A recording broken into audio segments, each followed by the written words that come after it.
The Bilderberg Group, Trilateral Commission, WEF, aka World Economic Forum. All of these names, groups, whatever, are synonymous with New World Order, secret societies, deep state, rada, yada, yada, yada, whatever.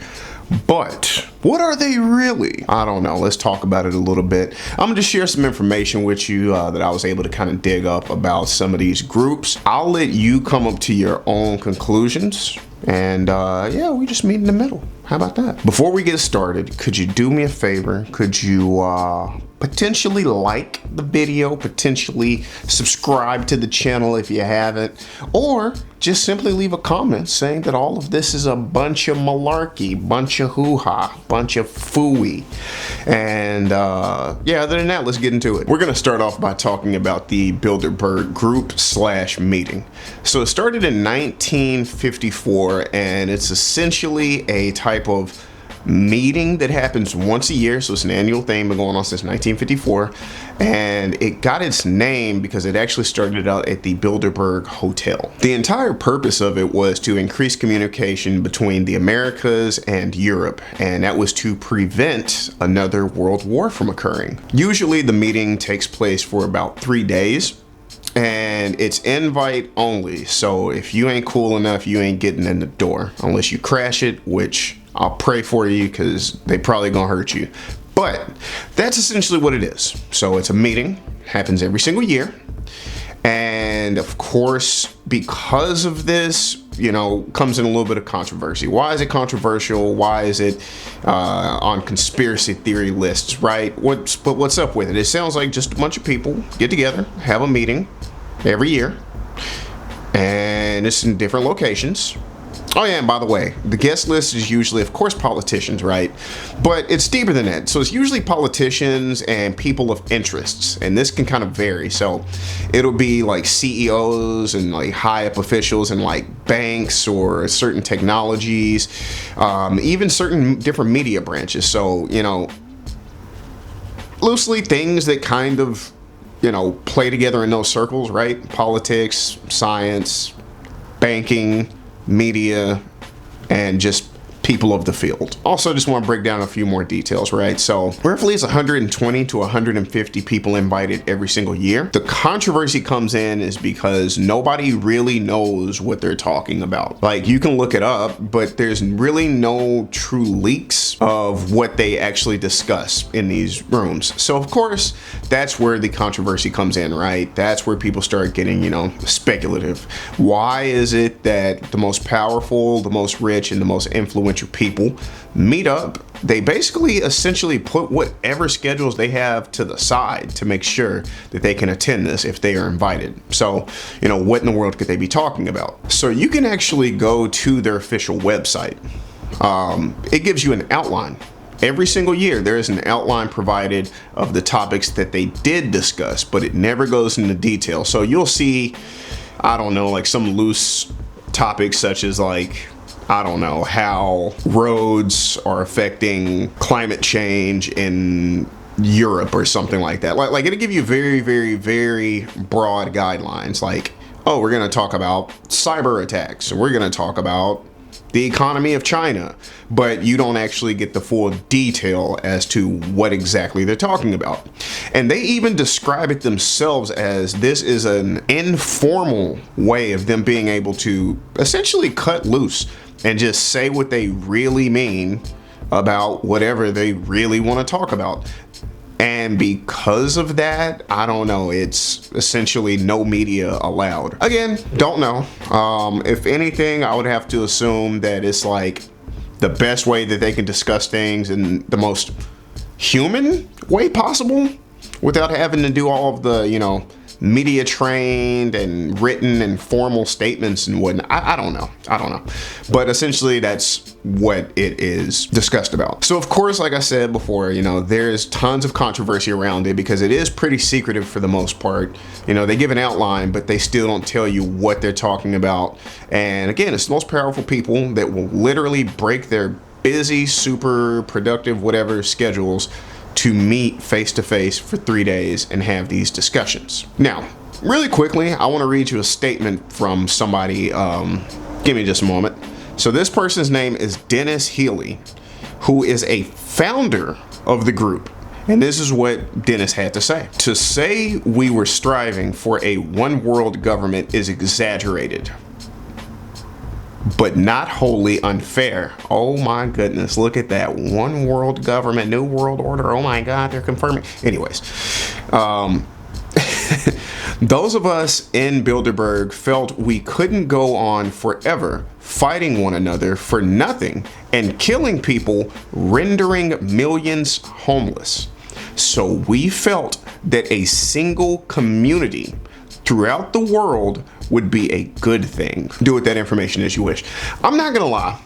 I've always heard the fear of like a one world government or a new world order or something like that, but I never fully understood it. I always kind of thought like maybe we would fight less and it would be less wars.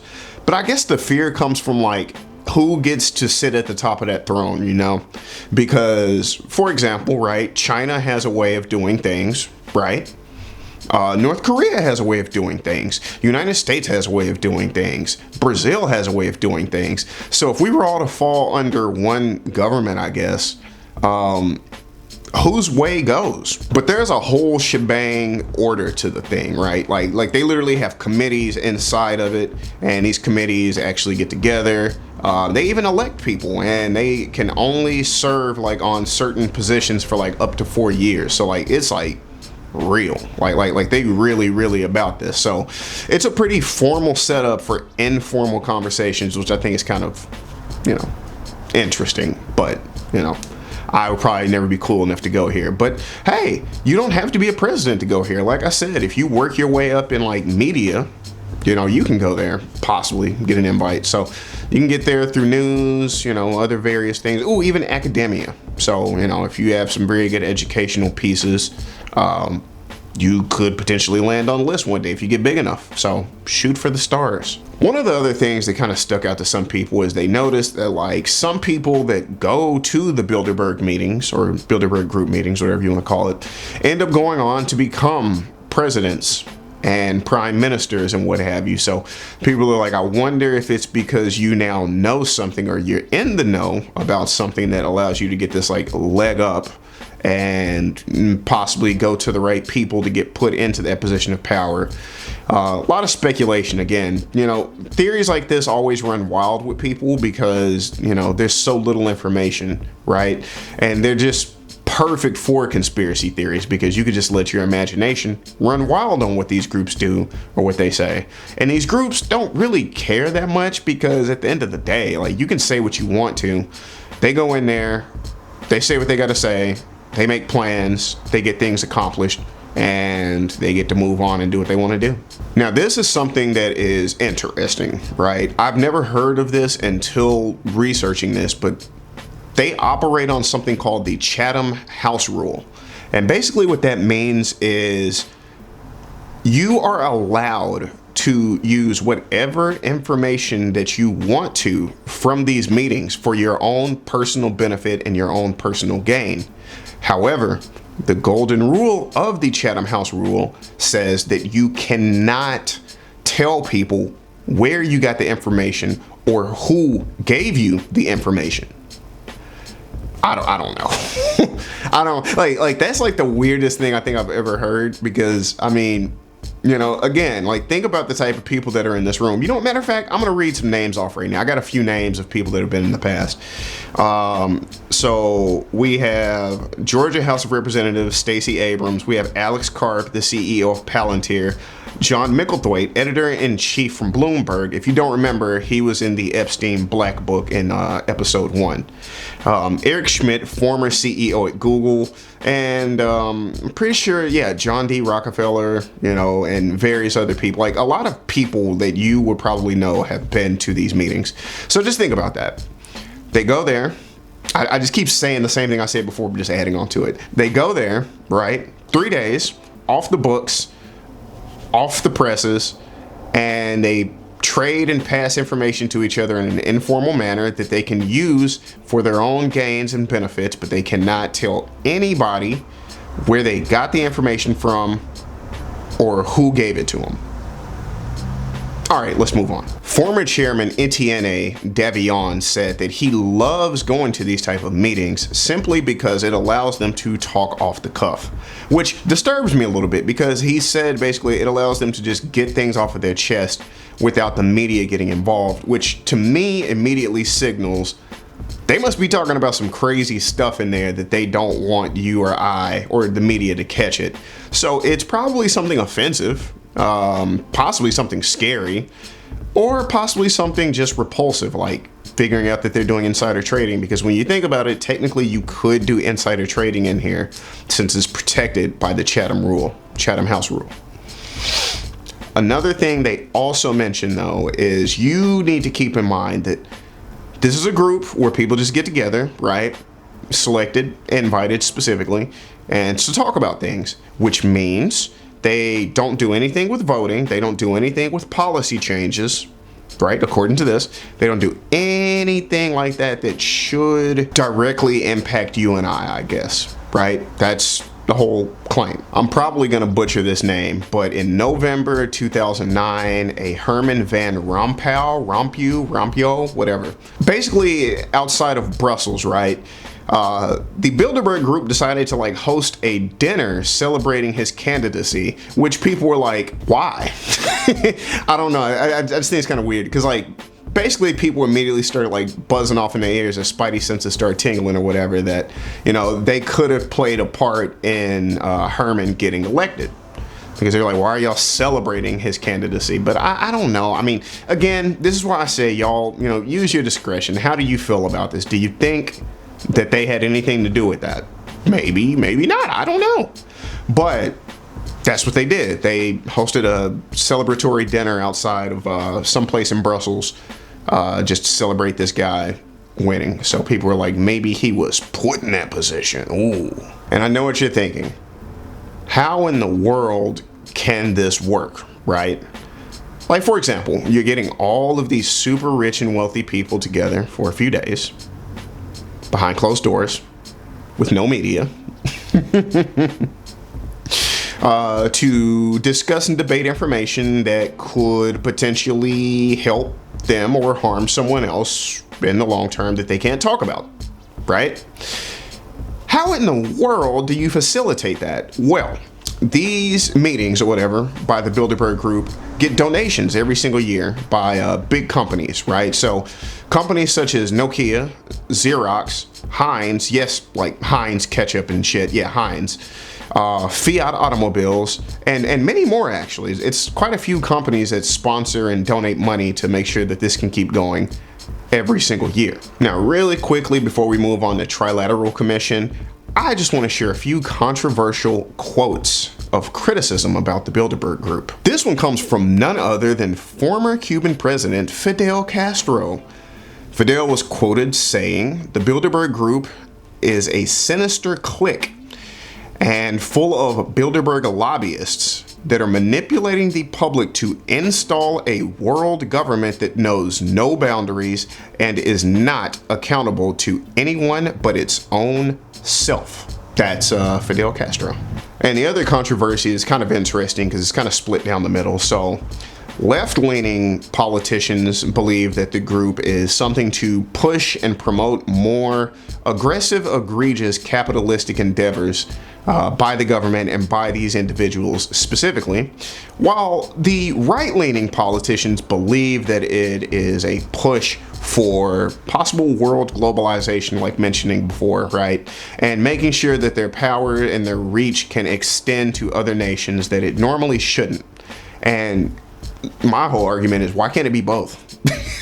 Because when you think about it, they're trying to push capitalistic gains and, just exploitation amongst other countries, right? And at the same time, they're talking about globalism. I'm like, why? It sounds like y'all are both saying the same thing almost, just from different words and different descriptions, but I digress. So we're moving on to something called the Trilateral Commission. It's not as known or said as the Bilderberg Group, but in my honest opinion, it's very, very very, very, very similar. So this organization was founded by none other than David Rockefeller in 1973. The goal of the Trilateral Commission was to incite more cooperation between the United States and its allies. These allies included Canada, Japan, and some Western European nations. There are 3 headquarters, and one is in Washington, D.C., the other one is in Paris, and the third one is in Tokyo. And they also meet up every single year at, I believe, one of the locations. I think there's even a 4th one possibly involved. I don't remember exactly, but also at each one of these headquarters, there's deputies and there's actual personnel at all times. The main purposes of this entire Trilateral Commission is to foster capitalism in some of these nations, as well as globalization. Their words, not mine. And to further this point, they also use it by essentially strategizing ways to expand their influence into nations that aren't even really included in the Trilateral Commission that I mentioned earlier. So ever since I think 2001, they've actually expanded out into multiple countries. Very similar to the Bilderberg Group, it's invite only. So if you ain't cool enough, you ain't getting in. Secondly, it's also about 400 members, so actually more members than Bilderberg Group. And also, it's very similar on the actual type of people. So business people, politicians, in various different industries, and just coming together to figure out how they can essentially spread capitalism, but at the same time globalization, and at the same time influence other nations to do so. At the very core of it, Trilateral Commission is almost considered a think tank because their whole purpose is to, like I said, spread the ideology of what they want to see change in the world. And they do it through various forms of research, probably skewed research, but that's the entire point of it. And I know for some of you, you may not really think that's a big deal because if you live in the United States, spreading capitalism doesn't really have that much of an impact on you because that's mostly all you've known, or that's all you think you've known. Believe it or not, that's a little bit of a spoiler for the next video. So trust me, all these episodes are kind of leading and tying into one another. And I'll be honest with you, I initially did not think to do this. It just kind of started flowing that way. And I was like, oh snap, well, I'm talking about this, so I can talk about that. So be on the lookout for how this episode and even like the episode before kind of sort of tie into the next episode. Spoiler alerts. At this time, I would like to talk about a few notable people that are part of Trilateral Commission. Some of these names you may have heard of before. Jimmy Carter, Bill Clinton, Jeffrey Epstein, and John Deutsch, just to name a few. However, understand, 400 members, so many more names that you've probably heard of. So let's start getting into the actual controversies now since I've given you an overview. And if you ask me, these controversies are actually way freakier. So I think that's kind of interesting, right? Because people focus so much on Bilderberg Group, right? But like this shit, this is actually like damning evidence. And this is like, oh snap. So just peep this, right? So the group has been accused of being something called a synarchy, which kind of sounds like anarchy, but not completely the same. It's more or less something like a harmonious rule, man. So essentially, it's almost like what you guys have been saying, like, oh, elite cabal, blah, blah, blah, blah, blah. Like this secret underlying government, blah, blah, blah, blah, blah. It's actually, it might be true in like the weirdest ways. So let's keep peeling back the layers of this onion, shall we? So in April of 2007, someone named Luke Rudkowski interrupted one of the speakers, the guy with the name I can't pronounce. You remember him from the last like 2 videos? Whatever. So he was speaking, right, at like this meeting. And this guy, Luke, basically interrupted him and he accused the Trilateral Commission, get ready for the deep water, it's about to get crazy. He accused them of essentially orchestrating 9/11 for the sole purpose of pushing the technocracy stuff I was telling you about, right? Because if we all notice, and even the video before this in the mass surveillance video, I mentioned that a lot of our privacy rights changed. And that's when the Patriot Act started rolling in and a few other acts. And he basically accused them of orchestrating this to push that kind of globalization surveillance program and to push all of these initiatives to have a deeper magnifying glass on an everyday citizen. Now, if you ask me, that's a pretty wacky theory. And I mean, good luck trying to find some leaked emails or documents on that. Yeah, good luck with that one. But this other stuff in here, is the stuff that I actually kind of thought was actually pretty interesting, because there is actual, like you could just go look this up. Now, whether or not it means something, it could be a coincidence, but whether or not it means something, it still happened. So listen to this. So there is actually a speculation that the United States government, hold on to your seats for this, has been hijacked. What? And it's been that way since at least 1976. As a millennial, the world I know has already been essentially conquered. The world you know, if you're a millennial, has already essentially been conquered, which is a very interesting reality check, because that means that despite how you feel about this, there was a shift that could have happened in America that none of us in the millennial or Gen Z or, later ranges would even know about. So whenever you start hearing old boomers and whatnot talking about the world or the US isn't what it used to be, I mean, there could be some truth to that. So get this, the guy that I mentioned earlier, whatever, that guy, right? You know what?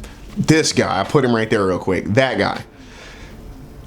What you may not know is he literally handpicked Jimmy Carter and another person named Mondale. He handpicked them to run for the United States presidency. Whenever Jimmy Carter won, that guy ended up becoming appointed to run National Security Advisor for the United States. So I want you to think about that.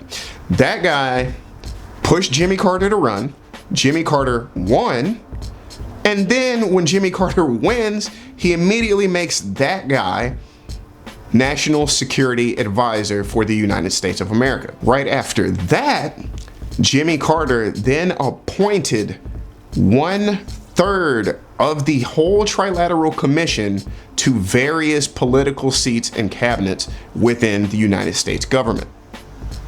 You go look this shit up. I'm not making this up. 6 out of 8 of the World Bank presidents in the United States have been members of the Trilateral Commission.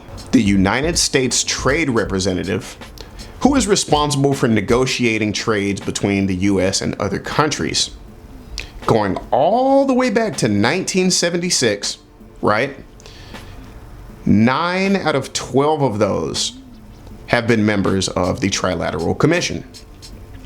Now, the thing about this that, for some people could argue, maybe it's just a coinkydink, right? Like I said before, maybe it's a coincidence because, these people run in similar circles all the time. So maybe, yeah, some of them from the Trilateral Commission did end up getting positions of power within the United States government. That makes sense. Possibly, right?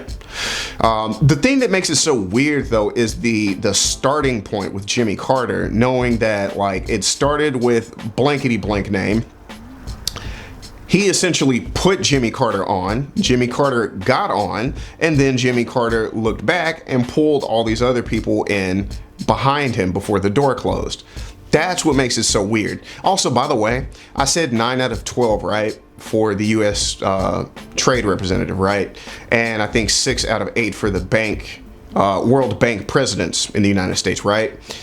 For the ones that weren't there, so, the 3 out of 12 and then the 2 out of 8, although they weren't in the Trilateral Commission, they were very close to somebody that was in the Trilateral Commission. So either their husband or their wife or their brother or uncle or some shit.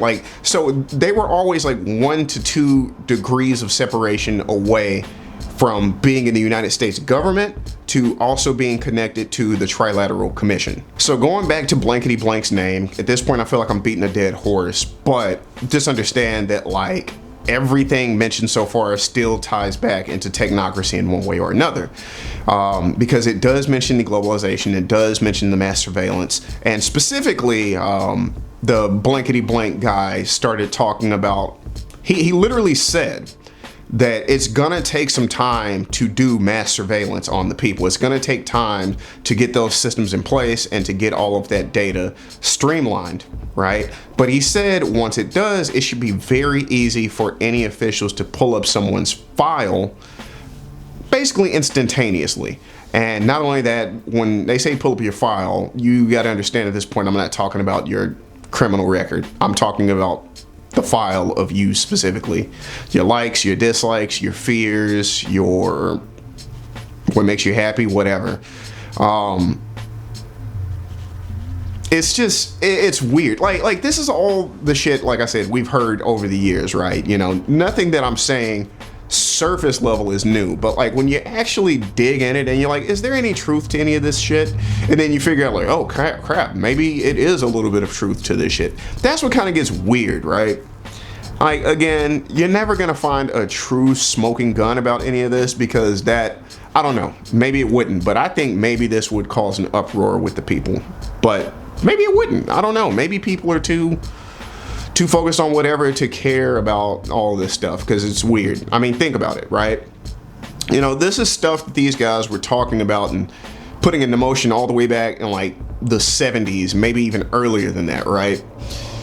But if you look right now, chances are you are watching me with a camera pointed right at your face right now. If not a camera, a microphone. And if not, I know you're in close proximity to some type of microphone or camera that is potentially listening to everything you say or what I'm saying right now. Am I wrong? Probably not. There was one criticism by someone very notable named Noam Chomsky. He essentially called the Trilateral Commission undemocratic because they actually, keep in mind, like I said, they're kind of a think tank. They ended up posting like a report or a paper basically criticizing democracy.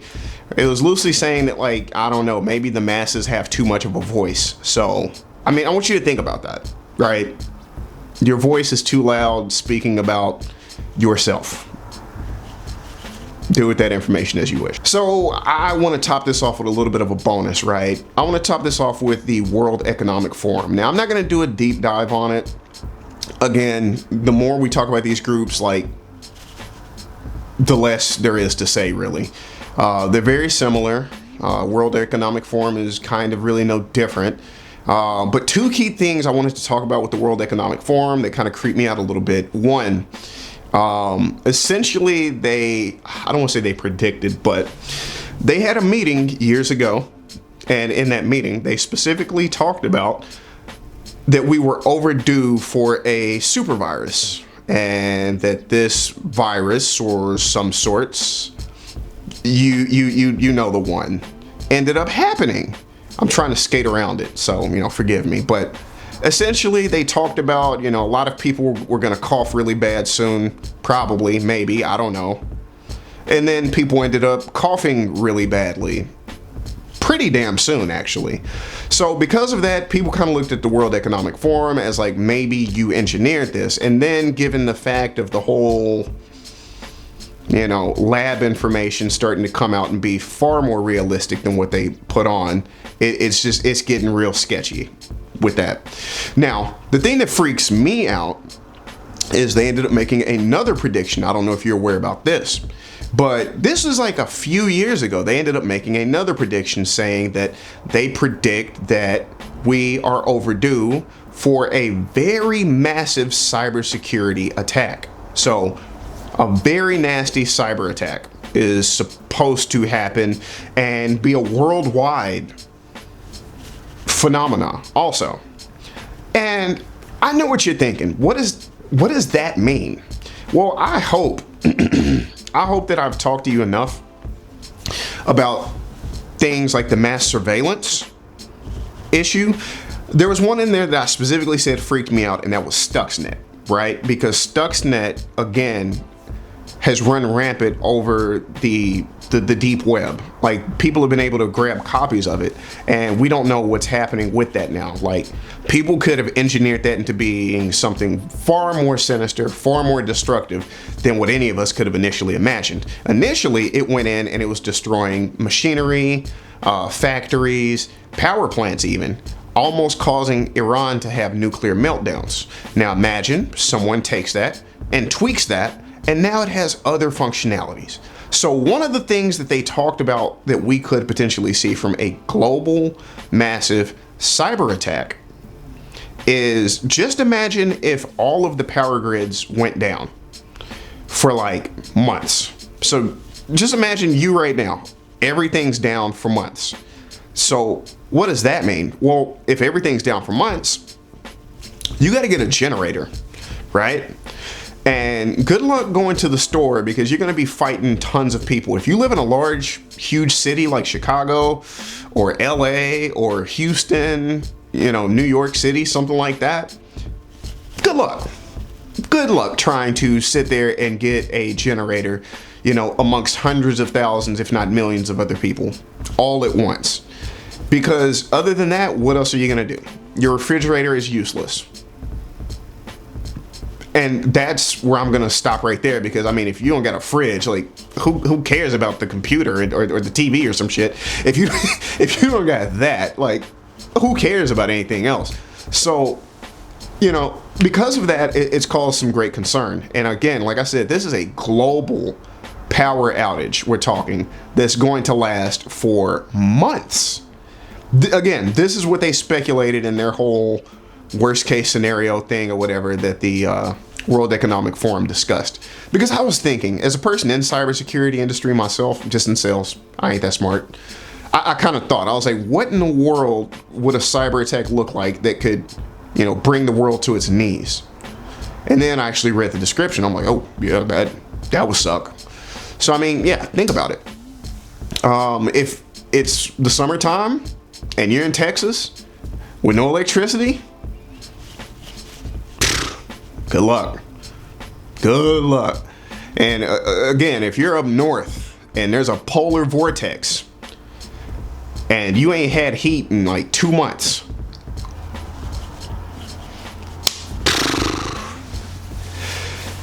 good luck.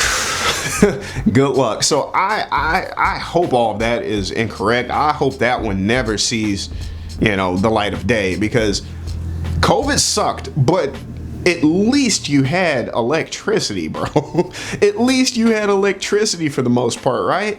So, I mean, just think about this. Now, another thing that kind of freaked me out thinking about all this too is the fact that like doomsday bunkers have been selling like hotcakes with super rich people. Again, I'm gonna hope there's no correlation there. Let's just think happy thoughts. Things are already weird enough with this hot and cold business with tariffs. So, you know, I'm gonna try to go to sleep well tonight. I hope you do the same. I hope you guys have enjoyed this video. I hope I taught you something a little bit newer.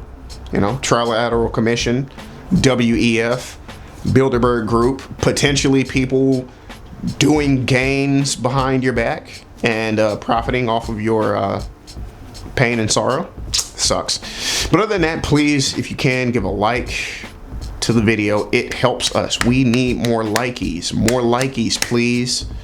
Please give us more likes. Please give us some subscribes.